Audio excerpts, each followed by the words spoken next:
Hey folks, Mika here with hopefully a quick overview of the Forspoken demo. I wasn't originally going to do this, but after seeing the many overviews and reviews of the demo, which were mixed or largely negative, I just had to get my 2 cents out. There's a lot of misinformation about the demo, a lot of knee-jerk reactions to what you can go through in the demo, and I don't think it's all the fault of people trying to play it and quickly release a video either. The demo is partly at fault because it starts you off with a very bare bones tutorial, which just teaches you that your attack spells are on the right trigger and your support skills are on the left trigger, and doesn't tell you anything else. Anyhow, before we get into that, you all obviously saw the 100% thing on the thumbnail, and what do I mean by that? Apart from actually clickbaiting, because YouTube. By 100%, what I mean is I have 1. feasibly explored every place on the map. I've done all the challenges, found all the photo places. I have presumably found all the collectibles like magic fonts not marked on your map. Presumably because I feel like I keep finding more and more of these each time I play. And 2. I have maxed out on each and every magic spell in the skill tree. I got them all. And I've done the challenges for 99% of them. The only 2 which I have not been able to do is this, which requires you to kill a very specific set of enemies, and the cloak skill, which requires you to set magic to a certain level. The enemies are non-respawning. I have no way of doing that challenge. The cloak skill, I could have gotten to the required level, but I did not realize what the challenge was before I put in points to both stats, instead of 1 as required by the challenge. And as it turns out, despite scouring the map for nigh on an hour or 2, I can't seem to find the resources required to max it out. So yeah, 100% with an asterisk. Okay, with that out of the way, let's get into what everyone is saying and my own IMOs on the matter. First up, the graphics, and this might actually be the one thing that I agree with in regards to most other videos. It's powered by the Luminous engine, and you really notice how similar it is to FF15 in that regard. It definitely isn't any Horizon or God of War, that's for sure. What it does best, however, is particle effects. Every spell you use seems to make use of it. And it's actually quite the eye candy, especially when you use more powerful skills, and it all just bursts around you. A common complaint I've come across is that most spells don't feel so impactful, which is kind of the case for lower level spells. The higher you upgrade your skills, however, the more forceful it becomes. Almost every spell has a weight to it. One thing I have not seen most people mention, presumably because you have no NPCs to interact with in-game, are the facial animations. You do get a few cutscenes though, and you can see Frey's facial expressions change in-game, and it's a bit uncanny. Like, she seems to have this far-off glazed look to her. I tried the game both on performance mode and its quality ray tracing mode. And honestly, for the demo, just stick to performance. The quality mode definitely has a sharper look to it, and ray tracing does seem to have better reflections on Frey's cuff and accessories she wears, but in general nothing else seems to be majorly improved. Or at least I can't notice anything, not even on large reflective surfaces like water. And these modes bring me, well, to combat. Because one of the things people rightly point out is input lag, and well, it's there. But it feels more pronounced in the quality/ray tracing modes. You definitely feel like you're moving slower in them. Doesn't help that the frame rates are not stable at all. It's pretty bad. Performance mode feels considerably better, even if you still get a bit of heavy feeling when turning. Okay, so another thing people mention is that combat is very easy, and you want to know why it is? Because the demo starts off on easy. No, really. The thing is, you cannot adjust the difficulty in the title menu. It isn't even there in your settings for some odd reason. The option, however, is there when actually in-game. I get the feeling most people missed the difficulty slider or did not adjust it at the start, because oh boy. Some of the more rare enemies, these enemies with a wide color palette, will do ridiculous amounts of damage to you. And while I can't confirm it at the moment, I do feel like enemy AI is more aggressive on hard as well. Apart from the main difficulty slider, you also have more options to tweak your experience, oddly enough. You can change how much damage you take, how quickly your stamina recovers, auto-evade, etc. Honestly, the ability to customize your experience to your liking is something the demo does very well. So much so I kind of wonder whether all these options will be in the main game. I had most of these set to default, by the way, and even then the rarer enemies almost killed me. I've seen comments along the line of combat is boring, just spam R2 to win, and that you have no other reason to use anything else. Just maybe use the elemental weaknesses of an enemy and you'll be fine. This might be partially related to the difficulty thing again, but you honestly do have to rely on your full kit. There's a lot of things the game mentions later, like for people having difficulty aiming their shot spell, you can just log on with R3, and Frey will automatically aim at enemies. The tutorial for this appears much later on the bridge. For other things, the demo just glosses over them, so naturally a lot of people kind of miss the nuances to your moveset. Like, did you know that you have a counter? You did? Did you know you have two counters? One called a cuff counter, which does a little AoE and heals you, and a precision counter, which seems to send out a projectile as a plus. The same thing applies to your R2 skills as well. When it comes to R2 Earth or Purple Magic, for example, did you know that you could counter with the Rock Shield when enemies slam into you? It also seemed to have a higher knockdown effect when aimed, allowing you to do finishing blows on easier enemies, giving you some much needed breathing room and a quick heal on harder difficulties. And then there's your rapid fire shot. Did you know that the charge version has piercing properties? How about your red magic? Both spear and sword have unique attacks mapped to jump. Both jump attacks are AoE slams though, with one more compact and focused while the other is more linear. A charge spear is a thrown projectile which explodes for a slight AoE, and a charge sword is just a 270-degree AoE of swords. Just spamming both of these end up with you using a flaming sword. Both your punches and thrown spears even have dodges and positioning incorporated into them, one in the middle of his combo and the other on release. Like I said, lots of nuances not outlined by the game. Okay, post-edit Mika here with a real quick interruption. I forgot one very important thing about your R2 skills, and it's that actually using your offensive R2 spells will decrease the cooldown of whatever support skill is active on your menu. There's also a mechanic where your spells insta-charge immediately if you use an attack before it, but I did not understand this enough to actually make a comment on it. I felt like that was important, so I just had to put this bit in. Maybe it's just my experience, but actually spamming your R2 sword feels really dangerous. Like, the crocodiles here are weak to fire, but they'll just chomp your HP off. And I'd like you all to know I'm wearing the cloak with the most defense and HP in the demo. Learning to parkour over and around enemies to stun them or just dodge their telegraph attacks is a must, which can be a bit confusing since your parkour and dodge is on the same button.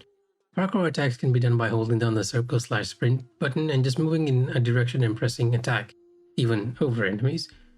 Dodging, however, is a quick press of the circle button in a direction.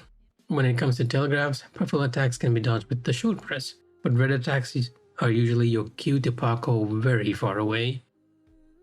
Thankfully, you do get a second chance on critical HP. Cuff has a life-saving skill which recharges.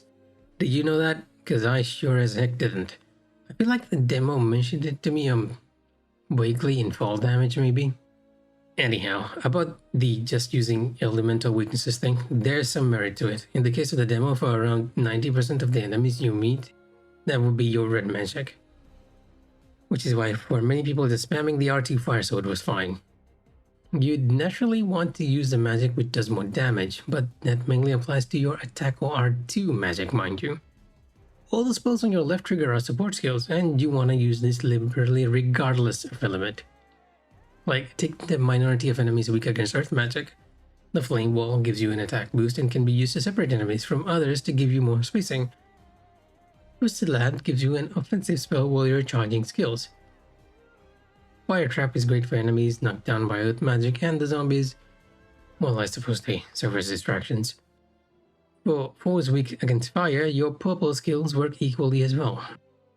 That crocodile which would chomp your head off before, you can bind it with your earth wines, and now you can safely approach for your melee fire spells, which it's weak against.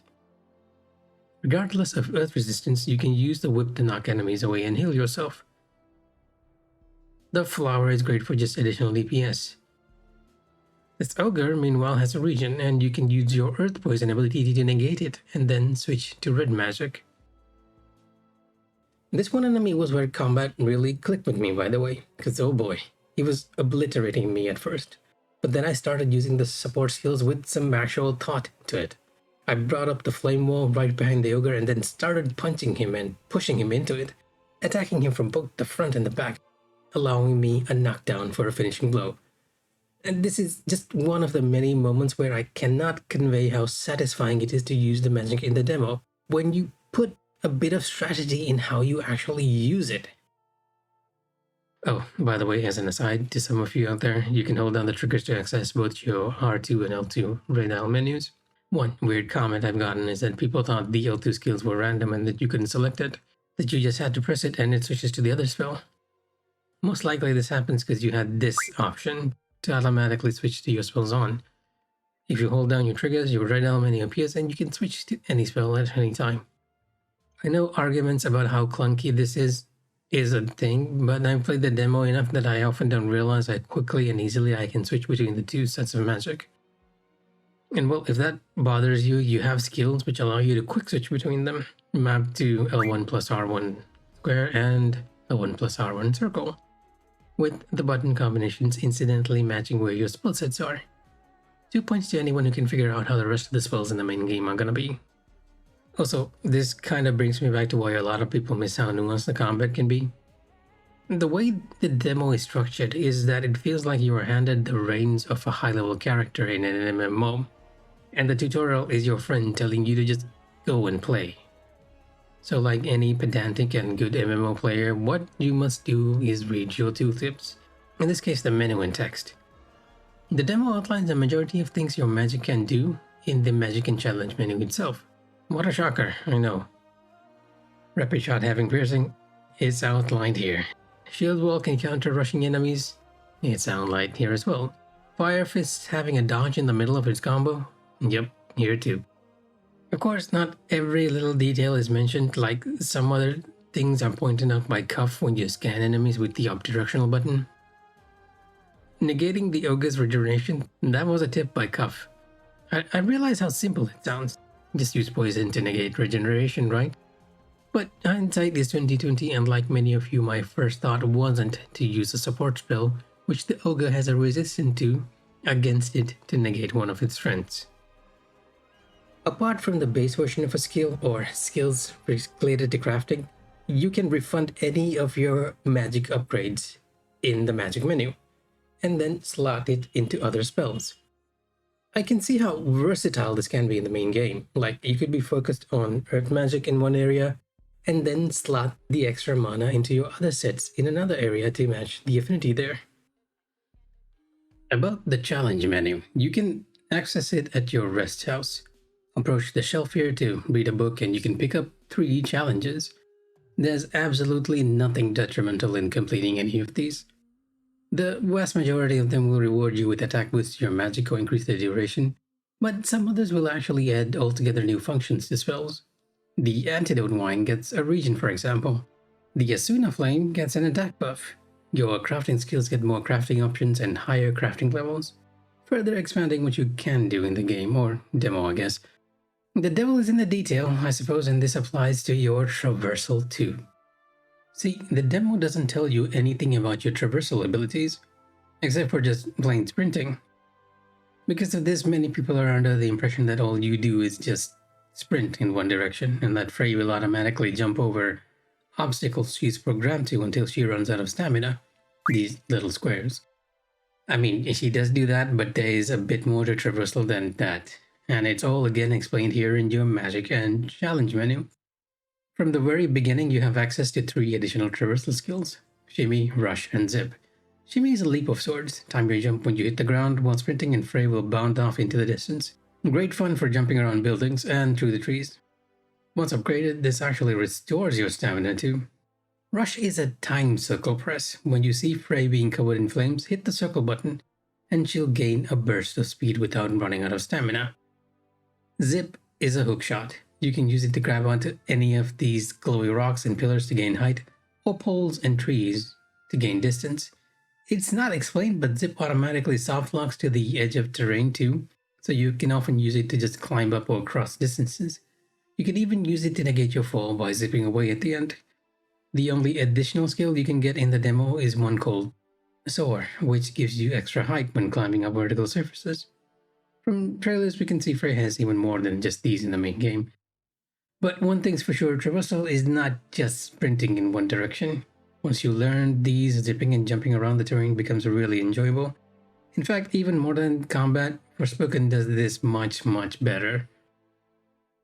That said, even if the traversal process is fun, the actual world has a very Ubisoft-like design. Most everything is marked on your map. Stat boost here, defend NPC missions over here, kill enemies here, time challenges over here. You just go to the marker to do it. There are a couple of tasks which are a bit of a mystery to me. Like, you get this little familiar cat which follows you back to your cabin. I have no idea what it does apart from just appearing here. Likewise, these old coins which you find in puzzle chests have no use in the demo. Even the treasure boxes are marked here by little purple dots. And you have a tower which sort of gives you an overview of the area. Not everything is on the map, of course, like herbs and items not in chests and magic wands are not marked. So there is some exploration to it, but the world in general feels kind of empty. Even the places which Frey takes photos of, which are supposed to be scenic, don't quite feel, well, impactful. It's all enemies and your variety isn't exactly high on those. You have your palette swaps and mini bosses, but you're gonna see the same type in here. I think the only surprise enemy I got were these goat type enemies over here. A lot of the empty feeling might also be because there's no one to interact with in the demo. It absolutely has no story beats to it apart from the first cutscene and Frey's interaction with the Cuff. I know a lot of people have been put off by Cuff's endless talking and the quote-unquote cringy dialogue. In the first case, you can actually turn it off completely. It's there in your options menu. As for me, I actually set it to high. There's surprisingly a lot of banter in the demo and I wanted to hear it.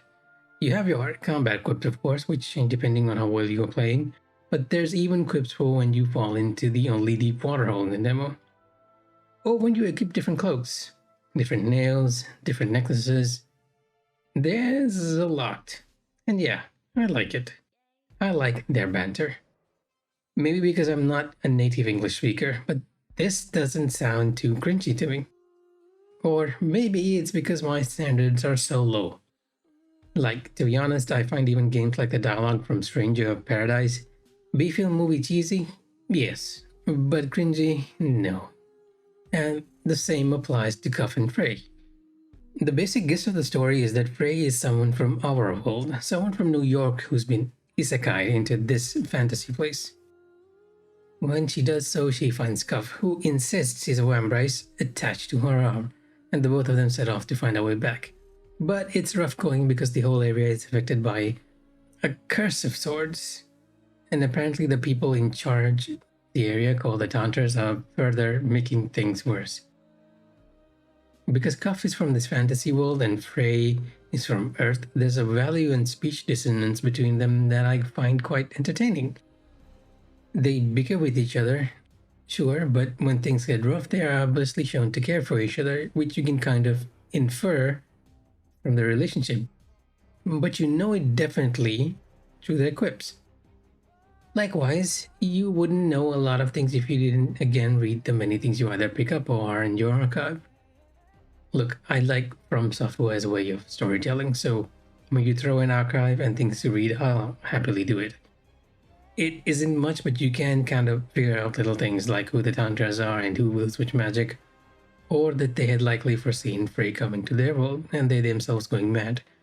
Well, assumptions, of course, but hey, when it comes to databases and archives, your mileage and enjoyment may vary. Just like your mileage may vary on crafting and upgrading your equipment, because again, the demo is really bad at showing you this. When you first get to your crafting station, you might be thinking your cloaks are primarily your HP and defense stuff, and your necklaces and nails serve as your magic attack equipment. But that's not the case. By unlocking the proper skills, you can add any skill and any stat to these. Presumably. This one says you need the right skill, so I'm guessing okay.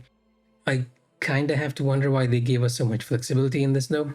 If you could pump and adjust any of these stats on any of the equipment, why have more than one type of equipment?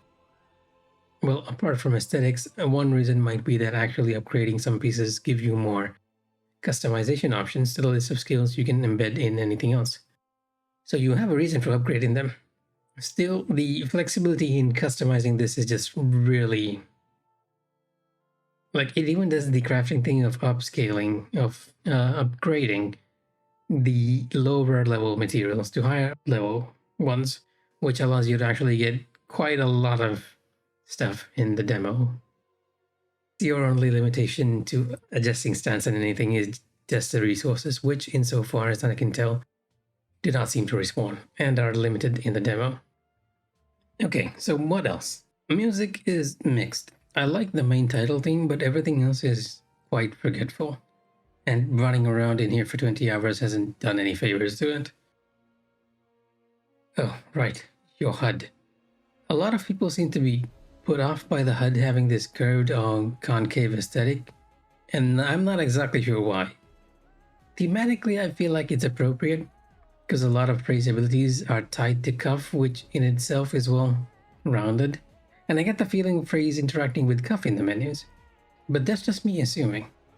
What is not an assumption is that it seems functionally okay. Just about the only thing you cannot read in the menu is the main title itself. And it's big enough you can kind of guess what's written here. The rest of the text is curved, yeah, but is it difficult to read? Or is this just a preference thing? I genuinely don't understand why people hate this. If you have an opinion or reason behind it, let me know in the comments below. Look, TLDR is this. Forspoken demo is really, really bad at letting people get to grips with its systems. Whether it's combat or crafting or even the various accessibility features and difficulty tweaks you can do, everything is a lot more detailed than most other games of this type. But in order to discover it for yourself, you need to spend some time with the demo. You need to read up the various skills and settings in the game, and try it all for yourself a bit more than just initial brush. I'm kind of wowed by it, by all the flexibility and the nuance, and I think you all can tell I'm fairly positive about it, despite it being a Square Enix Luminous Engine title. But then again, I have a reputation for being the most positive on the Emben team about games I play. But it's not a purchase to be made lightly, considering that the normal edition is like $70 and the digital deluxe edition is close to $100. If you're on the fence, try the demo. Maybe your experience will align more with everyone else, or maybe it will be more against the grain. Personally, I spent enough time in this demo that you all can kinda tell I'm gonna get it. I don't think it'll be an exceptional 10 out of 10 game of the year, mind you, but I'm keeping my fingers crossed that it will be a fun title to play. Here's Mika from the Place Not on Most World Maps, signing off.